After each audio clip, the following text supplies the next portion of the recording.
بە قسەکردنی زیاتر لەبارەی دەستپێکردنی پرۆسەی دەنگدان لە هەڵبژاردننی پێشوەختی ئەنجومەنی نوێنەرانی عراق لێرە لە سۆدیۆمی ئاماداری بەڕێز دکتۆر سامان سۆرانی پسپۆڕی زانستە سیاسیەکان و دیپلۆماسیەت و چاودێری سیاسیمان کردووە. دکتۆر بەخێربێن. زۆر سپاس بەڕێزی. سپاس. دکتۆر تا ئێستا بە شێوەیەکی گشتی بۆ چوونە لەبارەی پرۆسەکە چییە؟ پرۆسەکە بە شێوەیەکی گشتی زۆر باش بەڕێوە دەچێت لەبەر ئەوەی کە گرنگ بێک بۆ پرۆسەکە سەقامگیریە لە ڕووی ئاسایشیەوە کە ئێستا دەستەبەر کراوە. هێزە ئەمنیەکان لە عێراق و لە هەرێمی کوردستان زۆر بە چڕی پارێزگاری دەکەن لە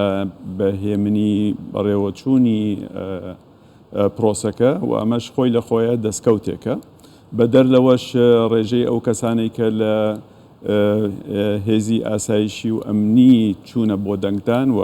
هێزەکانی سەربازیش بە هەمان شێوە وانی سەر بە وزارەتی ناوخۆن کە زیاتر لە 1,075,000 و چەند کەسێکە ئەمڕۆ بە چڕی بەشداریان کردووە و دەنگی خۆیان داوە و تا ئێستاش هیچ خروقاتێک وجودی نەبووەوە. ئەمەش خۆی لە خۆیە دەستکەوتێکە بۆ باشتر بەڕێوەچوونی پرۆسەی دەنگدان. بەڵێ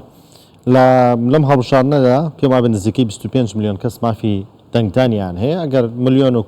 1,075,000 هەر کە چەند ژمارەتی لێ جیاکەیتەوە لانی کەم نزیکی 22-23 میلیۆنیکە لە ڕۆژی دەدا بەشداری پرۆسەی دەنگدانەکەن. پێتان وایە پرۆسەکە بە هەمان شێوەی وەکو ئەمڕۆ بەڕێوە بچێت یان قورستر دەبێ ئەگەری خڕۆقاتە بێ؟ بە شێوەیەکی گشتی ڕاستە 25 میلیۆن دەنگدەر مافی دەنگدانیان هەیە، بەڵام 20 میلیۆن کەس لە ڕووی بایۆمەتریەوە بە پێی ئامارەکانی کۆمیسیۆنی باڵای هەڵبژاردنەکان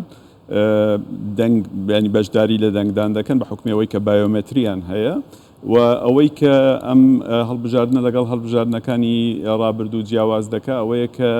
ئەم هەڵبژاردنە تەنها بە ڕێگەی بایۆمەتری دەبێت کە ئەمڕۆژ ئەوەمان بینی کە بایۆمەتری بەکار دەهێنرێت و هیچ ئامرازێکی تر وجودی نییە بەوەی کە ئەوە باشترین وەکو چۆنەڵێت ئامرازە بۆ ئەوەی کە بتوانرێت ڕێگری بکرێت لە هەر خروقاتێک و هەر فشارهێنانێک لە لایەنێک لە لایەنەکانی تر بە بەراورد لەگەڵ 2018 کە 17 میلیۆن کەس ئەوەی کارتی ئێلکترۆنیان هەبوو، ئێستا 20 میلیۆنێکە کە بەشدار دەبن. ئێمە پێمان وایە کە ئەم پرۆسەیە بە شێوەیەکی گشتی بە حکمی ئەوەی کە ئاسایش دەستەبەر کراوە بە شێوەیەکی زۆر ڕێکوپێک بەڕێوە دەچێت و سەرکەوتوو دەبێت. بەڵێ لە ماوەی ڕابردوودا لە هێنانی سندوق و ئامێرەکانی دەنگداندا باستەوە کرا کە هەندێکی لەوادی خۆیان ناگەشتیان هەندێکی دیکەی درەنگە گەشت دەستکاری کراونەوەوانە، بەڵام ئێستا بەشێکی لە بنکەکانی دەنگدان بەرپرسانی کۆمیسیۆن دەڵێن زۆر پێشوادی خۆی تەواوی ئامێرەکان بە بێکەم و کورتی گەیشتون. ئەمە بۆ ئەو چاودێریە چڕانێ و دەوڵەتیە گەڕێتەوە لەسەر پرۆسەی هەڵبژاردن هەیە یان خواستێکەوە لە عراقەیە کە ئەم جارە بارودۆخەکە جیاواز بێت؟ بەڵێ ئێمە لە بیرمان نەچێت کە ئەم هەڵبژاردنەی ئێستا لەسەر ڕاستپاردەی نەتەوە یەکگرتووەکان گرنگیەکی زۆری پێدەدرێت. بێجگەلەوە ئەنجومەنی ئاسایشی نەتەوە یەکگرتووەکان بە بڕیاری 2576 800 چاودێر نردووە بۆ چاودێریکردنی ئەم پرۆسەیە. بەدەر لەوە کۆنگرەی ئیسلامی هەیە کە بەشداری دەکات، ڕێکخراوەکانی مافی مرۆڤ هەن کە بەشداری لە چاودێریکردنی بەڕێوە چوون دەکەن. بێجگە لەوەش بە جیاواز لەگەڵ ڕابردووە ئەم جارە لە ڕێگەی بەکارهێنانی هێلیکۆپتەر بۆ گواستنەوەی سندوقەکان بۆ شوێنی دەنگدان لە وادەی خۆی پرۆسەکە بەڕێوە دەچێت کە ئەمەش ڕێگری دەکات لەوەی کە لە ڕێگا با بڵێن دەستێوەردانی تێ بکرێت یا کارێک بکرێت بۆ ئەوەی کە پێشەلکاری ئەنجام بدرێت. بەڵێ گرفتێک کە کەمێک لەوە بەریشێک لە چاودێرانی هەڵبژاردنەکان لەگەڵی هاوکارانمان باسی کردوتی بووە بە نەخۆشیی مزمن درێژخایەن کە چارەسەر نابێت لە 2005ەوە تا ئێستا نهاتنەوەی ناوی بەشێک لە دەنگدەرانە. ئەمە هۆکارەکەی بۆ چیە گەڕێتەوە بۆ چارەسەر ناکرێ بە ئەن قەستە بە سوڵفەیە چییە؟ خۆی ئەگەر بیتە سەر ڕاستی سیستەمی دەنگدان لەلایەن کۆمیسیۆنی باڵای سربەخۆی هەڵبژاردنەکان کە بە پێی یاسای ژمارە 9 دەرچووە کۆمەڵی خاڵی ینی 9 خاڵ لە خۆی دەگرێت کە زۆر گرنگن بۆ ئەوەی کە بتوانرێت کەمترین خروقات ئەنجام بدرێت. ئەگەر بینە سەر بابەتی ئاوارەکان کە نزیکەی 120,126 دەنگن کە دابش کراون بەسەر 86 ناوەندی دەنگدان و ئەو 86 ناوەندی دەنگدانە 300 و تقریبان 8 وێزگەی دەنگدانی هەیە. ئەو خەڵکانەی کە ئاوارن بۆیان هەیە لەو شوێنانەی کە بۆیان دیاری کراوە لە ناوچەکانی خۆیان ینی لە زێدی خۆیان دەنگ بدەن. ئەمە لەوانەیە ببێت بە یەکێک لە گرفتەکانی کە ئاوارەکان توانایی ڕۆشتن بۆ ئەو شوێنانە بێگومانەساکە لە گرفتەکان گواستنەوەی بەڵێ هەرچەندە لە ڕووی ئاسایشیەوە هەموو بنکەیەکی دەنگدان و هەموو وێزگەیەکی دەنگدان پارێزراوە. ینی ئەو کەسەی کە خۆی دەگەێنێتە شوێنی دەنگدان هیچ گرفتێکی نابێ بڵێ لەوەی کە مەسەن ئەو ناوچەیە مەترسیدارە یا شتێک لەو بابەتەوە. بەدەر لەوە ئەو بنکانەی کە دانراون نزیکەی 147,000 چاودێری کۆمەڵگەی مەدەنی چاودێری پرۆسەکە دەکەن. لە دوای ئەوەش نزیکەی 407,000 نوێنەری پێکهاتە سیاسیەکانە کە ئەوانش چاودێری یەکترەکەن بۆ ئەوەی کە کەمترین خروقات ئەنجام بدرێت. ئەلبەتە کەم و کورتی کە ئەگەر هەبێت لە ڕووی لۆجستیەوە دەگەڕێتەوە بۆ ئەوەی کە عێراق بە شێوەیەکی گشتی ژێرخانێکی ئەوتۆی نییە کە وەکو وڵاتانی پێشکەوتوو ئەو کارە ئەنجام بدات. ئەمەش یەکێکە لە گرفتەکانی کە عێراق لە 2005 بەدواوە هەی بۆەوە تا ئێستاش هەیەی. ئەم هەڵبژاردنە لەوانەیە ببێت بە وەرچەرخانێک بۆ ئەوەی کە خەڵکی ناڕازی ئەوانەی کە لەگەڵ سیستەمی سیاسی شکست پێهێنرا و لە عێراقا با بڵێن بە شێوەیەکی گشتی بە تایبەتی لە ناوچەکانی شیعە وای لێ دەکات کە با بڵێن بۆیان هەبێت مافی ئەویان هەبێت لە ڕێگەی پرۆسەیەکی دیموکراتیەوە ئەمڕۆ بتوانن دەنگی خۆیان بدەن بۆ ئەوەی کە ئەو گۆڕانکاریانە ڕوو بدەن. ئێمە لە بیرمان نەچێت کە لە عێراقا بۆ نمونە بە وتەی سەرۆک کۆمار زیاتر لە 100 ملیار دۆلار بە هەدەر دراوە دەکرا بۆ بڵین بۆ ژێرخاند خەرج بکرێت بەو شێوەی کە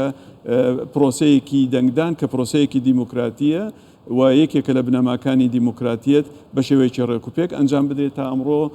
کەسێک کە ئاوارەیە لە ناوچەی زاخۆ و مەبەستێتی بڕوا لە ناوچەی شنگال دەنگ بدات کێشەی بۆ دروست نەبێت. ئەمانە هەمووی ئەگەر تەماشای بکەی دەگەڕێتەوە بۆ ئەو باڵادەستیە سیاسی کە لە عێراقا لە ڕابردوو هەبووە و هەوڵی نەداوە کێشەکان چارەسەر بکات بە هەر هۆکارێک بێت. ئەمڕۆ پێویستە لە ڕێگەی دەنگدانەوە گۆڕانکاری بەسەرا بێت. بەڵێ دکتۆر هەر لە سەرەتای بڕاردان لە ڕۆژی هەڵبژاردن و دواتر کە بانگەشەکان تونگتر بوون زۆر لایانی سیاسی لە عێراقەوە وتیان سەرۆکوەزیران بۆ ئێمەیە و ئەوە یەکلا بۆتەوە. ئێستا هەندێک لە سیاسەکانی عێراق دەڵێن شتێکی وەها نییە کەس لە خۆی بڵێ سەرۆکوەزیران بۆ ئێمەیە دەبێ ئەم پرسە بە پێکێنانی فراکسیۆنەکان بێت یان بە گەڕانەوە بێ بۆ مەرجعیەت چارەسەر بکرێت. پێتان وایە دەرەنجامەکان لە عێراقا قبوڵەکرێن ئەنجامەکانی هەڵبژاردن؟ ئێمە پێمان وایە ئەگەر پرۆسەکە بەم شێوەی کە ئێستا هەیە بە شێوەیەکی هێور و هێمنانە بەڕێوە بچن ئەنجامەکانیشی پێویستە قبول بکرێت. لە بیرمان نەچێت ئێمە لە عێراقا دوو بەرەمان هەیە. بەرەیەک هەیە کە باوەڕی بە پرۆسەی سیاسی و دیموکراتی لە عێراقا نییە، بەڕێیەکش هەیە کە باوەڕی بەو پرۆسەی دیموکراتی بە دیموکراتیکردنی عێراق و حکمی ڕەشید بەڕێوە بچێت و ئەمانە لە ململانێ هەیە لە نێوان ئەو دوو بەرەیە. لە عێراقا ئەگەر تەماشا بکەیت تۆ بۆ نمونە ڕەوتی سەدرت هەیە کە با بڵێن هەمووی لەژێر چەتری سەدرن کە لە ڕابردووە 54 کورسیان هێناوە لە 2018 خۆیان بە خاوەن جەماوەرێکی زۆر دەزانن و خۆیان بە نیشتیمان پەروەەر دەزانن و خۆیان بە نزیک لە بۆ نمونە پارتی دیموکراتی کوردستان و هەندێک لایەنی سوننە دەزانن. ئەوان وەکو چۆنەڵێت بۆچوونێکیان هەیە کە دەبێت با بڵێن ئەو حکوومەتەی کە بەڕێوە دەچێت ئێمە باڵادەست بینتیایان. لەلایەکی ترەوە تۆ گروپی ترت هەیە بە ناوی هاوپەیمانەتی فتح. هاوپەیمانەتی فتح بە شێوەی ڕابردوو ئەگەر وەکو چاودێرێک تەماشامان کردبێت لایەنداری هێزێکی هەرێمیە، ئەجندەی هێزێکی هەرێمی بەڕێوە دەبات، نزیکە لە میلیشیا چەکدارەکانی کە لە دەرەوەی یاسان بۆ نمونە ئەوانەی کە لە ژێر چەتری حەشدی شعبی کار ئەنجامەدەن و لە دەرەوەی یاسا چەکیان هەیە و تا ڕادەیەکش باوەڕیان بە یاساکان نییە. ئەو کەسانە ئێستا هاتوون بە ناوی سیاسیەوە لەم هەڵبژاردنانە بەشداری دەکەن و ئەوانە دڵنیاین لەوەی کە لە ڕابردووە بە حکمی ئەو باڵادەستی خۆیان لە ڕووی ئەوەی کە میلیشیا بوون و چەکدار بوون و ئەمانە مەبەستیانە عێراق هەر بەو شێوەیە بەڕێوە بچێت بەڵام ئەم جارە ئەو دەرفەتیان بۆ نابێت لەبەرەوەی سیستەمی هەڵبژاردن بۆ نمونە کاندیدەکان کاندیدی فەردین بازنەکان فرەن یەک بازنەی نییە بێجگەلەوە بازنەکان سنووردار کراون و دیاری کراوە کە کێ لەو بازنەیە ڕۆڵ دەگێڕێت و دەنگدەرانش دەزانن مەسەن دەنگیان بۆ چۆ دەچێت بۆیە ئێمە پێمان وایە ئەم هەڵبژاردنەی ئێستا جیاوازە لەگەڵ هەڵبژاردننی 2010 یا 2014 یاوانی پێشووتر و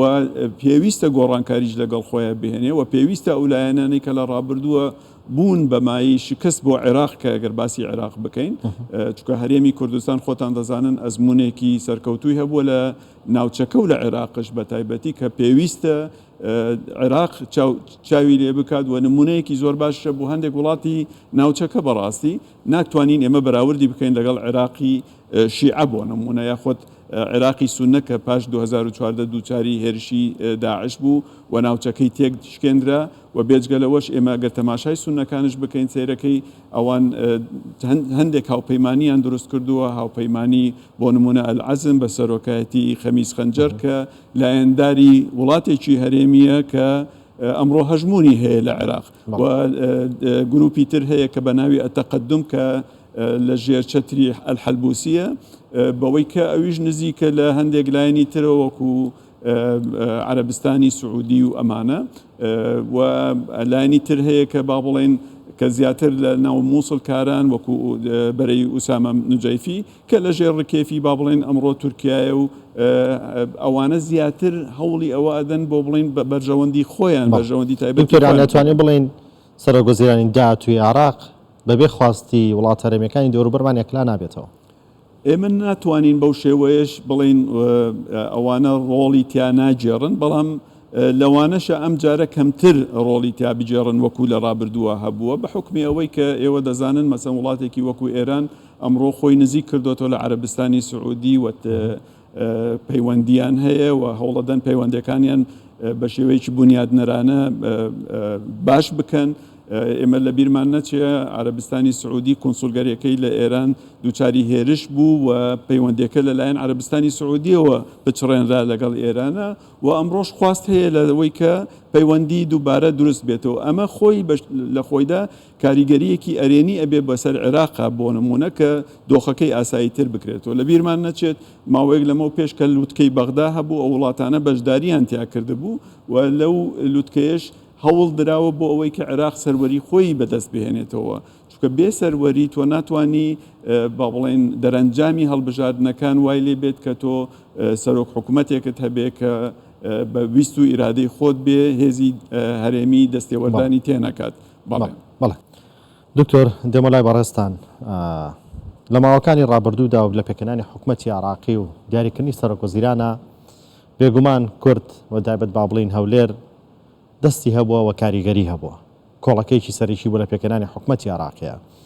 ئێستاش پێش ئەنجامدانی هەڵبژاردن سەرکردە سیاسیەکانی عێراق زۆربیان ڕویان کردەوە هەولێر و بە تایبەت بۆ لای سەرۆک بارزانی جگەلەوە سەرکردە سیاسیەکانی دنیاش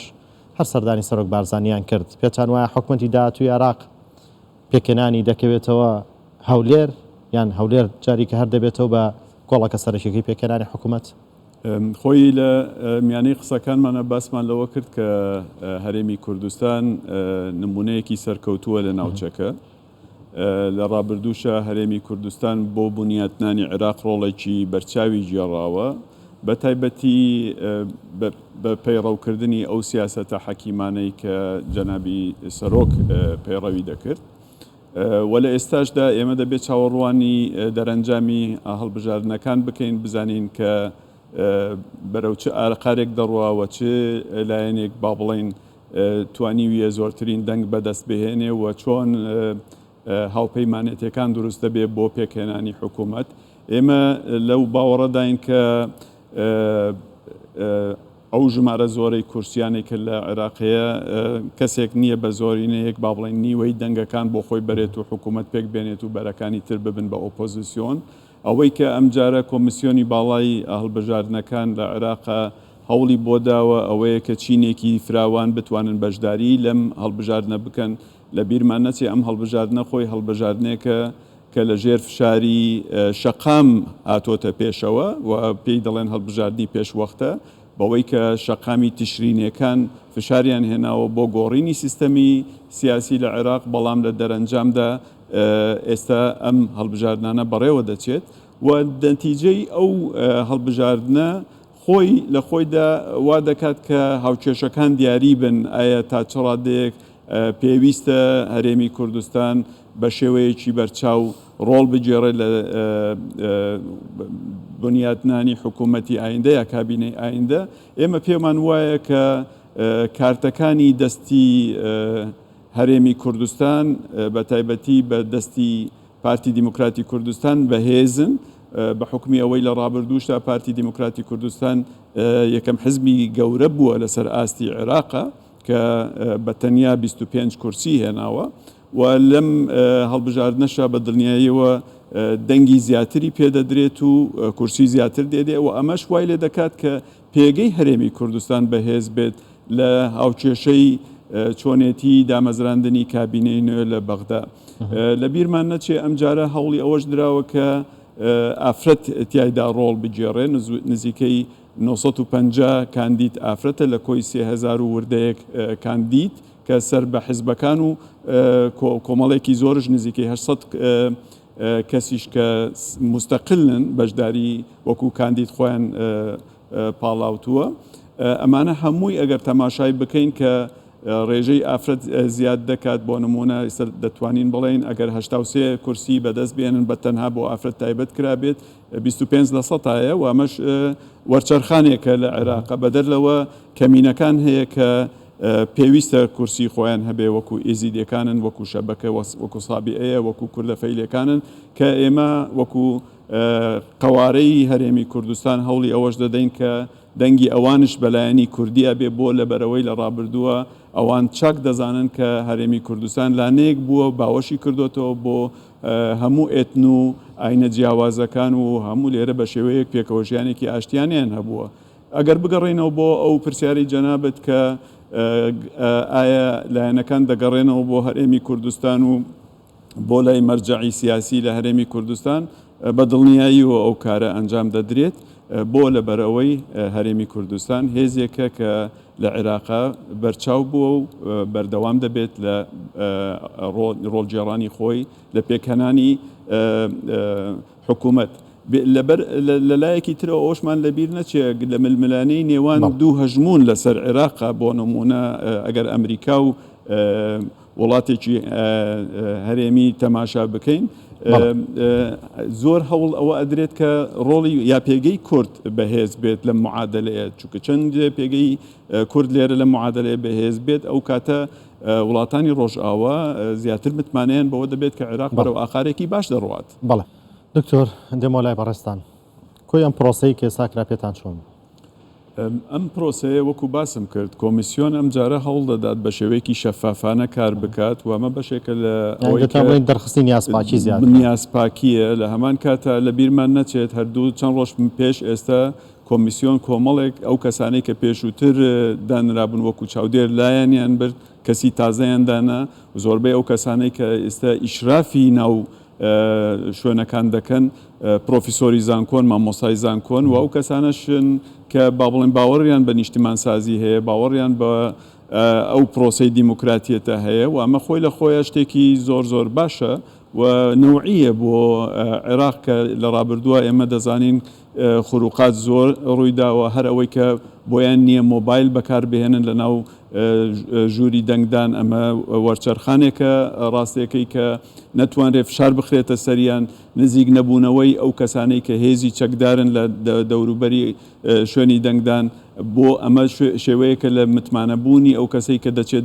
دەنگ دەدات فشار ناخرێتە سەری لە بیرمان نەچێت کۆمەڵێک لە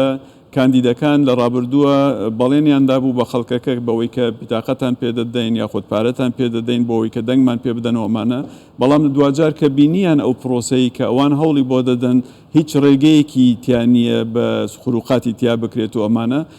پەشیمان بوونەتەوە هەندێک لەوانە هەر پاشەکشەیان کردووە لە کاندیدبوونی خۆیان چکە ناتوانن دەنگ بهێنن ئێمە لە بیرمان نەچێت پرۆسەی دیموکراتیەت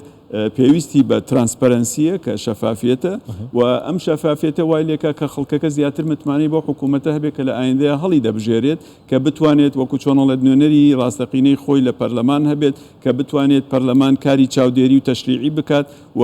کەمتر با بڵێن خەریکی کۆمەڵێک شت بێت کە لە ڕابردووە بینیمانە کە هیچ پەیوەندی بە پەرلەمانەوە نییە بەوەی کە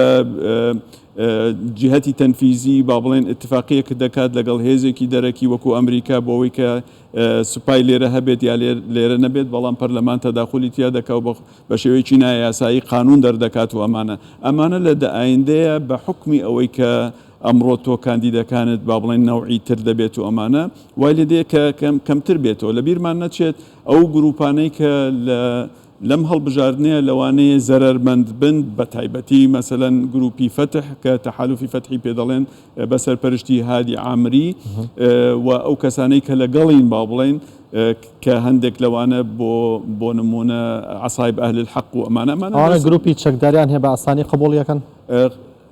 پێویستە قبول بکرێت قبول نەکرێت ئەم کۆمیسیۆنی باڵا ئەم جارە زۆر حەدی و سارمە لە بڕیارەکانی بۆ نمونە هەر خروقاتێک کە هەر کاندیدێک کرد بێت لە هەر شوێنێک یەکسەر ئەو کەسە با بڵێن لا دەبرێت لە لیستەکە و دەردەکرێت ئەمە لە ڕابردووە بەو شێوەیە نەبوو بە حکومەوەی فشار هەبووە لەلایەنێک بەرامبەر بە کۆمیسیۆن ئەم کۆمیسیۆنەی ئێستا اعتبارێکی نێودەوڵەتی هەیە پشگیری هەیە و